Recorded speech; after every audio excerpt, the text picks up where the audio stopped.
All right, the moment you step outside, you're likely feeling that very bitter cold air and then seeing these sidewalks that are slick and slippery. The recent snowstorm and icy conditions have really left all of these walkways across D.C. pretty treacherous for people to walk to work, school, or just run some errands.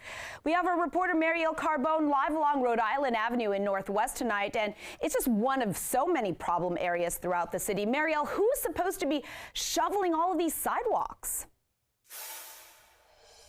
Well, Susan, under D.C. law, neighbors and residents who own property are responsible for clearing those icy sidewalks within about 8 hours of a storm. But you can see that is not the case here. So much ice on Rhode Island Avenue. We saw mothers pushing babies and people pushing grocery carts trying to maneuver over the sheet of ice here.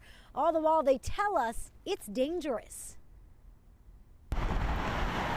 From bike paths to bridges, streets and sidewalks, patches of ice persist around the district. Pretty icy. A lot of ice, a lot of salt. I mean, it's not the best to be walking up and down ice. Mitch McQuaid made his usual commute to work Wednesday, walking about 25 minutes along the sidewalk here on Rhode Island Avenue Northwest.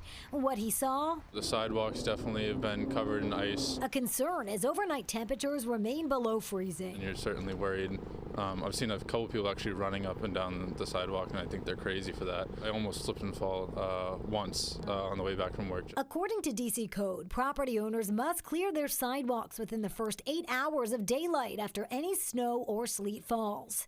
Failure to do so can lead to a $25 fine for residential property owners and a $150 fine for commercial property owners. I didn't know that was a fine. Emily Beam was surprised to hear that after trekking over slippery walkways. It's definitely slippery, so I'm just walking very slowly and carefully and trying not to fall. With more winter weather predicted for Friday, I will probably take the bus on Friday instead of walk.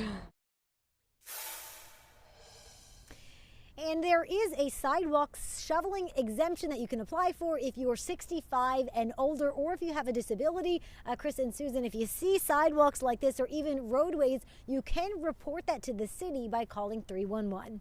Reporting live in Northwest tonight, I'm Marielle Carbone, DC News Now.